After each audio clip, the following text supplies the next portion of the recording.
Gentlemen, congratulations once again, Downton Abbey. Thank you. How emotional, bittersweet are you guys feeling ahead of the film's release, given that this is the grand finale? It's bubbling up. Yeah, more and more. Every time someone asks, more and more. Yeah. As they say, as the amount of interviews goes down, you're like, oh, this is it. This will be the last time we'll sit here and do this. So, it's becoming much more into focus, the fact that this is the end. Did you ever think it would have the impact that it's had? Because it's become one of those shows that has not only become a huge success, but it's touched so many people. It's become one of those shows that people go back to again and again, and they find some sort of comfort in this world. Did you ever think it would get to that point? Absolutely not, because I can remember discussing with Gareth Neame the whole notion of a 3-year option for us. And he said, well, look, don't worry about it, because we all know that a show like this won't run more than the first 7 episodes, because that's, the costume drama is dead, we're told, and we're lucky to have got it this far. So you never know. And, Garrett's always been on the ball. Yes, exactly. So no, none of us could have predicted the way that it then started to roll out and have the impact that it did. But it's been an extraordinary thing to be a part of. I think for a long time we were almost in denial about it, because it's like being in the middle of the hurricane, in the eye of the storm. You don't realise the impact it's had because you're in it. But I think after a couple of years, when it started, I think it opened in China about 2 years after it had opened here, and you could no longer put it down to the fact that maybe it's just because there's an appetite because we were just coming out of some economic crisis, or this has happened geopolitically or whatever.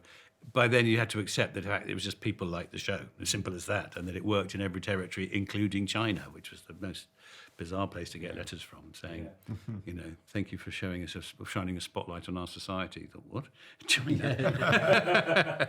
Seemingly as well became quite a big thing for people during COVID. Like, it became quite a comfort blanket, given what was going on in the world. This became even more thing. Well, particularly, but if you consider the fact that it's 10 years since we did the TV show, and yes, many people get in touch saying, I rewatched it during COVID, or even now, I'm showing it to my son who was too young to watch it then, and he's now loves it. Or, we lost a relative with whom we enjoyed watching it, so therefore we rewatch it, knowing, bringing her memory back or his memory back.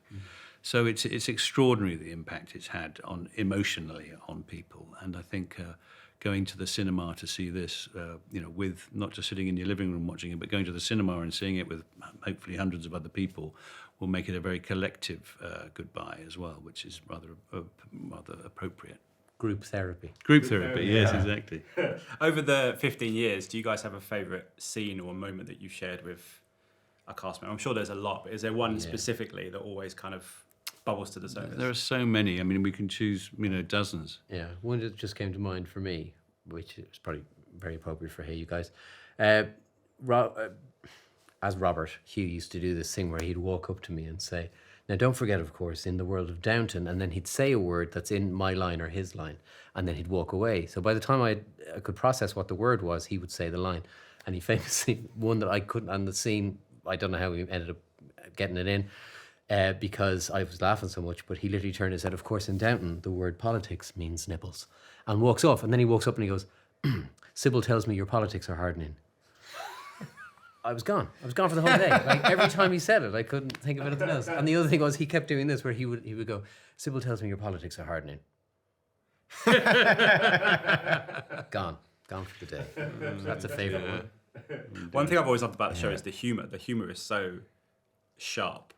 Is there a line that's maybe a slightly old-fashioned that you've now used in your day-to-days, whether it's like a kind of not a rude word, but maybe slightly a little bit? I'm going up to change my hat. Do you know I was about to say that? Yeah. I'm going upstairs to take off my hat, like it's news. Use it for whatever you need to leave the room for, Yeah, we use that one. I use that one over in the States. I'm always saying, I'm just going upstairs to take off my hat.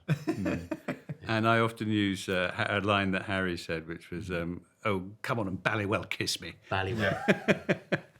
I think we should bring back Bally. Then it's Bally. Do you know what? Okay, that's the challenge on the red carpet. Yeah. We each have to have at least 2 Ballywells. Okay. In our interviews. Final question, and the important question: how do you guys have your tea? Builder's milk. Builder's milk after. Bit of milk, yeah. Mm-hmm. Yours is there, so this is green. Oh, it's green. This is okay. unusual, Very healthy. Yeah, you have to get out now. Yeah, I've sorry. never seen that. Get out of here. Do you drink copious amounts of tea on the set? Is it real tea or are you drinking We water? did. We drink a lot. We of did drink tea. quite a lot of You tea, weren't allowed to actually. have tea in the house. Right. You weren't. Apart from in the scene. Yeah, Apart from in the it's a scene. prop, it's Yeah, fine. but you couldn't actually have your own. You couldn't have a pleasurable tea. You could only have a working tea. Very bizarre. Yeah, which is tepid. It's been there for a while. Yeah, it's been there for Tea. hours. Tepid tea at Downton. Exactly. Yeah. Oh, never mind. Gents, what a journey for you all. We enjoy your premiere tonight. Thank you so much for your time again. Ladies and gentlemen, you're watching Hey You Guys! Hey, you guys! Hey, you guys! Hey, that's what they all say. Hey, you guys! Hey, you guys!